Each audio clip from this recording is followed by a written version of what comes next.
Bismillahirrahmanirrahim. Assalamu alaikum and hello everybody. My name is Amir and today I would like to talk about what is happening, what is currently happening in global politics. But before I do that, I would like to offer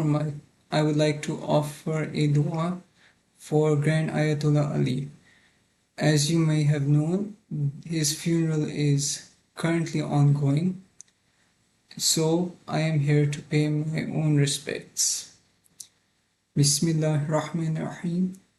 Allahumma gfir li hayyina wa mayyitina wa shahidina wa ghaibina wa saghirina wa kabirina wa dhakarina wa unthana وأنثانا اللهم من أحييته منا فأحيه على الإسلام ومن توفيته منا فتوفه على الإيمان.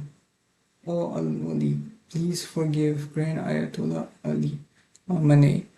Thank you. And thank you for allowing such a magnanimous man to govern such a vast and powerful, yet generous and gracious country during this time when Western imperialism, when globalism, and when Zionism have reached something of a peak in world politics, and when economies around the world center around Washington and London. They center around the oil of the Arabian Peninsula. Yet all of that is connected to the US dollar. O Al-Wali, thank you for allowing such a magnanimous man to come to power and to restrain the evils of this world. O Al-Wali, please forgive Grand Ayatollah Ali for all of his sins, and the same for his family that stood in the way of Western imperialism and paid with their lives. Thank you, Al-Wali. Ameen. Now, let us continue.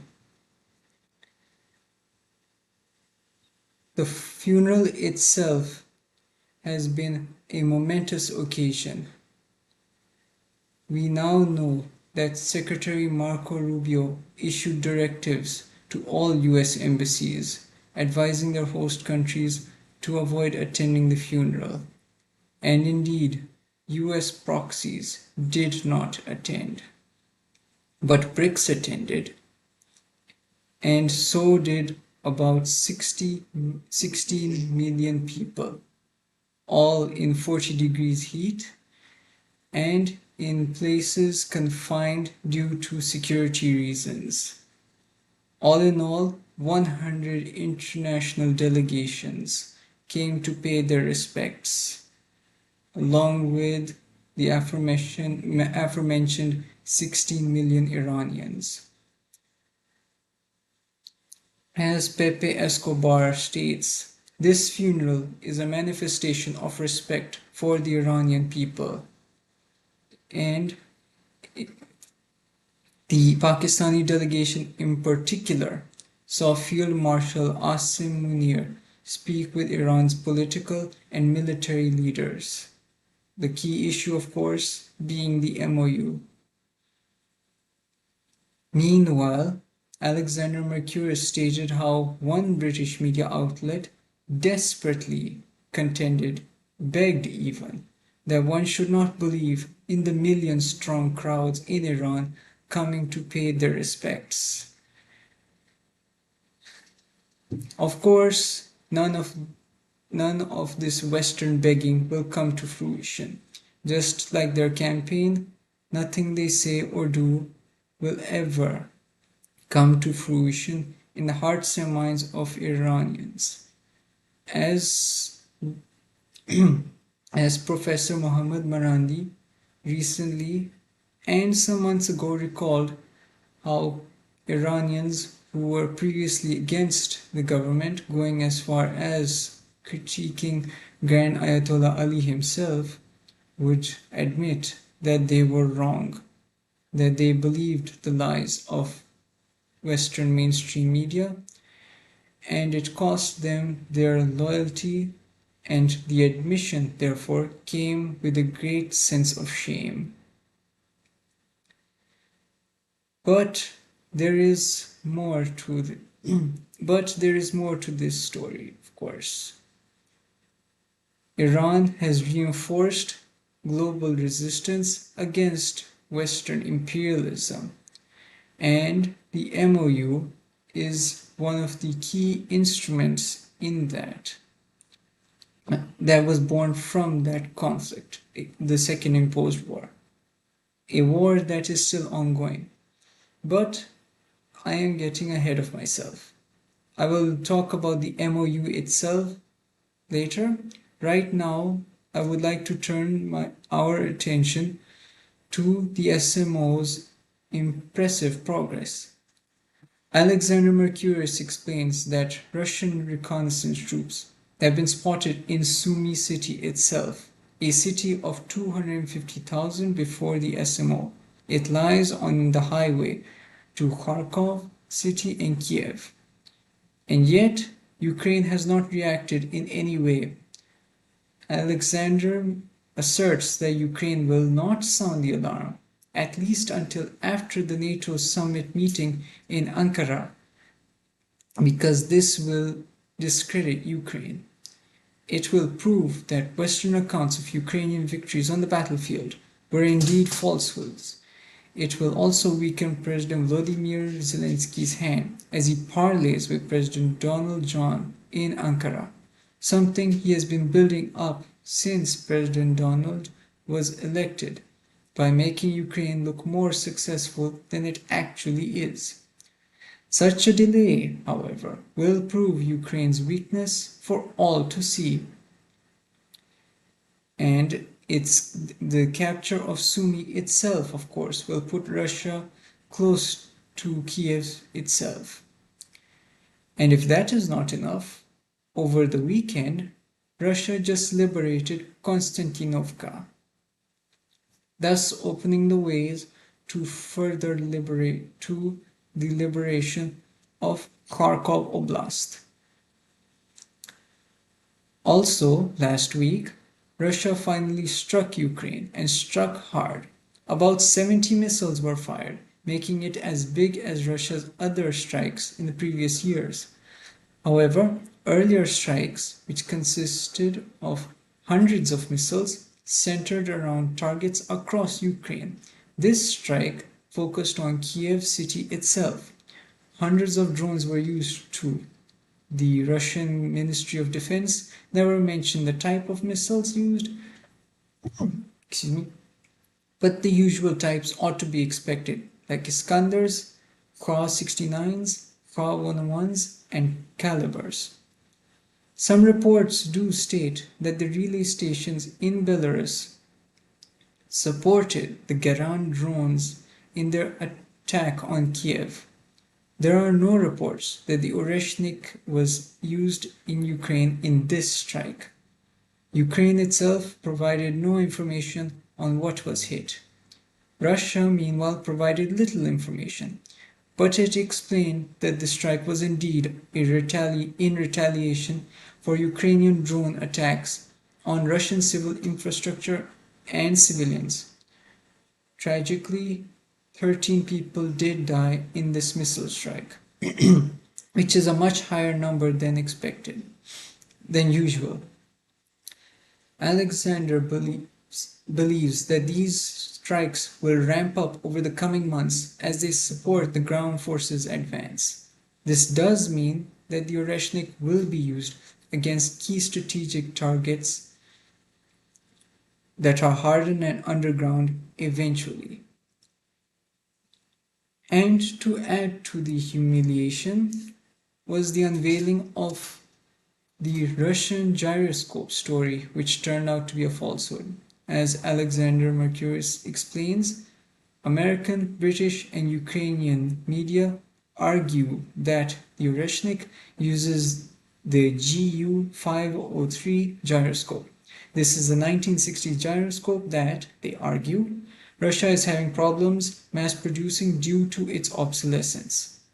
He then received a cascade of emails on the topic from experts in the industry who were not Russian. They pointed out that Russia is the world leader in gyroscope production. In the end, the story of continued use of the GU-503 turned out to be false. And, intriguingly, China imports Russian gyroscopes, not the other way around. A most intriguing fact. Now, coming to the MOU. Alexander does agree that the US was never going to honor the MOU. The GCC itself was furious when the US was unable to secure their national borders, and yet they are unwilling to break their currency's peg to the US dollar. Doing so, of course, would exacerbate the already grievous economic damage experienced during the Second Imposed War, thus degrading political stability. He agrees with the Russians when they told the Iranians that the MOU is their own UNSC Resolution 2202, the Minsk Agreements, in other words. Its purpose is to allow the US, and I would argue Israel too, to restock and attack at a later date. Russian media has already made this point. And while Alexander was visiting Russia, people there told him to. He is certain that, eventually, Iran will have to prepare for the next phase of the Second Imposed War. And in Iran itself, Larry Johnson explains that 2/3 of the Council of Experts voted to take action, including walking away from the MOU if the US does not honor its commitments strictly. He also explains that Iran called out NATO and explicitly Italy and Romania for supporting the US during the Second Imposed War. But at the time, NATO was a passive participant that was overplaying its hand whenever it did so. So it was not an actual participant, as it had no ships in the Persian Gulf. France did state that it would send a vessel to the area, but nothing ever came of that beyond words. Europe is still in an energy crisis via the oil depression. No ships are going to Europe or the US. And this is important since 25% of global oil supply was removed from the market since the beginning of the Second Imposed War. And as for Qatar, which had experienced a bombing on the Ras Laffan refinery, which produces natural gas and by extension fertilizer, Pepe Escobar explains that this was a retaliation for Qatar's support during the Bergenstock meeting, and Qatar did not ever accuse Israel, because if it did so, it would attack again. And even if it did, Qatar itself has no power to react in and of itself. Of course, Qatar, along with the rest of the GCC, depended on US support. And given how intertwined the UAE is with with the IDF, given how it had even imported Iron Domes and utilized them during the Second Imposed War against Iran, it comes as no surprise that Qatar will have to rely almost exclusively on the security guarantees offered by Pakistan, as the West is slowly being evicted from the area and the UAE isolates itself in general from its close cooperation with both the US and Israel. There is something more, and it relates to BRICS itself. Larry explains that BRICS will merge with the SEO mainly due to economics. So far, 26 new banks have adopted CIPS, that is China's cross-border interbank payment system, their equivalent of SWIFT, but in the 21st century using 21st technology. And Iranian oil is being sold in yuans too. Of course, every such meeting, like the upcoming BRICS meeting in India, is a sign that the Western-led world order is dying. Countries see that and are jumping ship. Iran itself is playing a much greater role now, and if Pakistan joins, and he believes it will be a serious indicator of declining US influence across Southwest Asia. He does not believe that Pakistan is as controlled by the US as is publicly perceived. For instance, during his experience in Operation Golden Pheasant, the US viewed the Hondurans as incapable of any independent thought. In reality, they were adept at deceiving the US in certain issues. These experiences form the basis of his thesis. Field Marshal Asim Munir is playing a leading role in creating a new security architecture after all, and all of which is with Chinese support.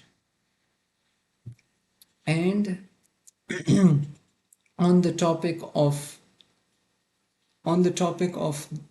the Asim Munir assassination story, Pepe Escobar explains that a Pakistani intelligence source confirmed repeatedly to him that the assassination on Field Marshal Asim Munir and other members of the Pakistani delegation in Burgenstock itself was ordered by Prime Minister Benjamin Netanyahu, and Larry Johnson himself confirmed the story. Pakistan then contacted Israel, warning of imminent retaliation. Remarkably, Israel did not proceed with the assassination, but this shows that Pakistan and Israel are already in conflict. All of this is happening in the context of rising instability in the West. We now know of dissent within the US due to President Donald's actions. As Pepe explains, Miriam Adelson's newspaper, the Las Vegas Review-Journal, called President Donald a traitor after the Burgenstock meeting, marking the beginnings of a conflict with his Zionist donors. He is now cornered by them, the New Conservatives, Democrats, and many Republicans. All these are constraints and, of course, stains upon his pride. Worse, the US will undergo economic nuclear meltdown by mid-August, when its strategic reserves are completely depleted, causing an inflationary spike. And President Donald knows this, and he is panicking. This is why he sought the MOU in the first place. Although he dragged his feet, as I have explained, he could have signed this all the way in April, but it was signed much, much later. In fact, this might have been the last window it could have been signed in, as there would have likely been no appetite for it. And meanwhile, the UK's instability is also rising, as former MP and still the leader of the Workers' Party of Great Britain, George Galloway, explains that President Donald, of all people, was the first to announce Prime Minister Sir Keir Starmer's resignation, and it was extremely humiliating. But that is, of course, not the big story. As many of us could remember, since 2020, there have been a procession of British prime ministers who have come, gone, and done nothing. This very much, in my studies, looks much like France during the interwar period. A plethora of governments from not as many parties, but still the same party, from the same party in Britain's case, but still too many people, too many cooks spoiling the broth. Or is it just spoiling the broth? There is actually more to this than just the inadequacy of the prime ministers themselves. As Alexander explained in detail, Prime Minister Sir Keir's government and British politicians in general do not know how to resolve the key issue in UK, the worsening economic crisis. Since the North Atlantic financial crisis in 2028, the UK, I must mention, the North Atlantic financial crisis is Professor Radhika Desai's definition of a combination of the American financial crisis in 2008 and the Eurozone financial crisis in 2010. And it is named so since it was the North Atlantic that suffered the most from this financial crisis. Of course, food prices across the global south did spike, but there were many factors that still point to the hand of Western financial institutions in both the US and the UK as being primarily responsible, and hence the name. Now then, since the North Atlantic financial crisis, the UK has experienced no effective economic growth. This is because its economic model since the 1970s is based on three aspects: EU membership, an overdeveloped financial sector centered around the City of London, and North Sea oil. The North Atlantic financial crisis imploded that overdeveloped financial sector. The government chose to bail it out because it was seen as fundamental to the economy. But this incurred a massive debt.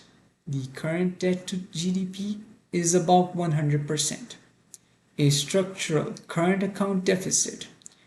It also has a structural current account deficit and a negative savings rate. There are no growth drivers since the financial sector never really recovered. This led, of course, to Brexit. But the UK never created a new economic model in its place. So, to increase the GDP, at least nominally, the UK imported cheap labor and their families. This, of course, increased social tensions. Meanwhile, North Sea oil was exhausted, and the UK still retained a vast services industry, an industry that is not by itself productive. It is meant to improve the efficiency of more fundamental industries such as manufacturing, agriculture, and mining. Hence the numerous governments coming and going without any signs of economic growth. He notes that the UK still has a pool of professionals and talented entrepreneurs, but they need space. That space comes at the cost of the financial sector and its debts. That is an important factor, as the debts themselves are assets to the creditors. The UK also needs to deal with the fact that political parties have become patronage instruments. In the 1990s, political parties used the money generated from the financial sector to fund welfare programs. But now those programs are failing. So all they can offer now is patronage. Current governments are trying and failing to resurrect a now failed economic model. Hence their lack of public traction. Ratcheting up tensions with Russia to improve social cohesion, to improve political cohesion, comes at the cost of economic stability. As we have seen, the SMO has caused the SMO has deprived the EU and by extension the UK of cheap gas from Russia. It has also deprived it, and they have also been deprived of cheap resources, semi-manufactured goods, and even Russian talent. He agrees that imported labor is a dead end, and I too agree with that. It might seem odd, but we will get to that later. He thinks that the UK is far from civil war. It remains a law-abiding society, but writing off the possibility of a civil war is dangerous. He explained how the English countryside had villages that had raised the flag of England, the St. George's Cross. This is not a taboo, but Britons may typically prefer to raise the Union Jack. The English working class raised the St. George's Cross as a political statement, one that signifies their identity and exclusivity in ways that London does not understand. The government believes that through MP Andrew Burnham, it can control such sentiments among the working class. But they ignore the rise of Reform UK and that MP Andrew has no solutions. He is merely there to preserve the status quo by increasing taxes, thus providing more patronage to the Labour Party's clients and depressing the economy even more in an already tax-high country. Alexander then contrasts this with Russia, how it today has reached near full employment, as meanwhile vast swaths of the UK's working population are not employed. The Conservative and Unionist Party lies when it states that people are too lazy to work because they can live off of benefits alone. In actuality, Britons are penalized when they work. Those migrants who came to the UK to study are leaving too.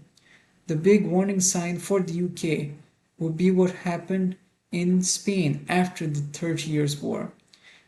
The Spanish Empire remained one of the most powerful European empires and had vast resources, but it never modernized or reorganized, thus continuing the decline for 300 years until the Spanish Civil War in 1936.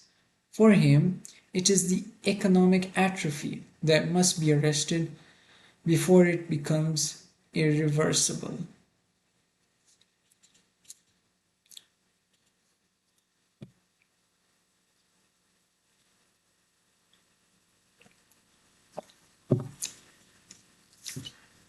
And on the topic of cheap labor, Stanislav explains that importing cheap labor is not cheap. The costs simply get passed on to the government. For instance, housing prices will rise as more migrants means fewer empty houses. These migrants need medical facilities, and social tensions mean the police will need to be attuned to an ever-evolving situation. Excuse me. The local people see their wages decline and their debts rise. Only importers of this labor actually profit. Excuse me. And speaking of profits, there was an actually really intriguing story that I would like to share from Arnaud Bertrand. He explains that China has a nationwide policy called the Green Channel. If one transports fresh produce like fruits or vegetables, they do not need to pay highway tolls. This is meant to reduce food costs and friction in logistics. And it has led to some intriguing results. A small farmer producing watermelons in Xinjiang, thousands of kilometers from the eastern cities, could see highway tolls that are more than the watermelons. So in China, if you go on the highway, you will see more and more pickup trucks packed with fruits and vegetables. When they arrive at their destinations, the drivers will sell the produce. So they even make a profit, thus making them small-scale food distributors. He noted how a driver from Shenzhou, Henan province, who bought 500 yuan of cabbage, drove toll-free to Xinjiang, sold it for 1,500 yuan. Then he loaded up on watermelons for the return trip and sold those back in Henan. He saved a total of 2,000 yuan in highway fees. And he confirms that this policy is applicable to other countries. And speaking of economic development, there has also been a lot of economic development in Russia. Alexander explains how the current Russian payment systems, given that he went there recently, are far more efficient than the previous Apple Pay systems that were the norm before the SMO. He also explains that he never saw any petrol shortages when he went to Russia recently, and that Western brands still operate in Russia. There are even some shops of these brands that are still closed, implying, of course, that they wish to return. Meanwhile, Russian brands are expanding and their branding is also accelerating. He explains that Russian food quality is very high and he has a personal taste for it, so that helps. He was surprised how there is activism in Russia about treating animals humanely, which was something that Westerners assumed does not exist. But Russia is now different. It is a place where poverty and backwardness do not exist, and instead indigenous technologies are readily adapted in ways that do not exist in the West. And Stanislav complements these facts as he relates how Russians used to pay with Apple Pay. But once they could no longer do so due to US sanctions, they switched to more conventional forms of payment. And on the topic of food, he explains how Russia recently passed a law that mandated milk discrimination via labeling and aisle placement based on if it had vegetable oil. Before the law, Russians presumed that Russian milk was of low quality and that Russian brands were superior. This law proved that all Western brands contained vegetable oils in their milk, but Russian brands did not. Western brands reacted by removing vegetable oil to recapture the attention of the very health conscious Russian customer. As we can see, there is no doubt a shift in economic fortune. The West is in decline, Russia and China are on the rise. Places of pivotal importance like Iran are seeing a change in their fortunes too. Not only have they survived the first imposed war, a, an essential proxy war which had no true basis for conflict in the first place, had no true basis in the first place, has now seen Iran establish itself. And afterwards, Iran has now progressed, it has succeeded in surviving and now thriving even in the midst of Western sanctions. Sanctions that no longer are imposed. There are no sanctions on Iranian oil now, as per the MOU. And there is to a degree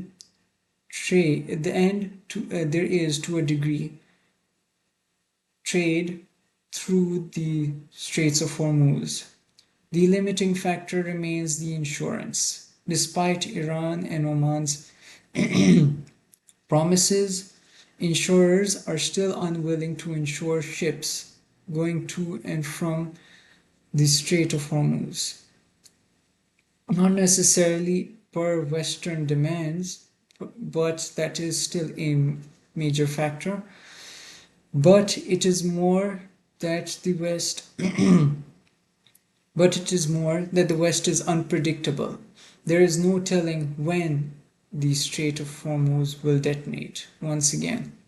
Only that it will, and it is merely a question of time. Time, however, that could be used wisely. We will see how the discussions after the funeral will pan out. We already know that the US is not going to be a trustworthy signatory to the MOU. In fact, the fact that it is even an MOU proves that there is next to no grounds for negotiation. But relationships are shifting in Southwest Asia. The GCC realizes finally that the US can no longer provide security and that their economic model was fleeting. It always had been. They were exporters primarily of energy, later on of more valuable commodities such as sulfur and helium, but still they relied on income that came with their bond with the petrodollar, a petrodollar that is now in decline as Western economies are in decline. That, of course, explains the rise of the petro-yuan. It has not replaced the petrodollar, but the petro-yuan is gaining legitimacy. After all, during the second imposed war, ships had to pay in yuan before crossing the Strait of Hormuz. Now they can pay in yuan or Iranian riyals. The situation, of course, remains fluid, and Pakistan will have an uphill battle in not only establishing its security umbrella, but maintaining it in the face of Israeli aggression and Western pressure. No doubt, of course, there will be a ramp up of many such false flag attacks. And yet, there is no stopping the fall of the West and the rise of the East. Thank you very much for listening. I look forward to your comments. Please like, share, and subscribe. And I will see you in the next video. Goodbye.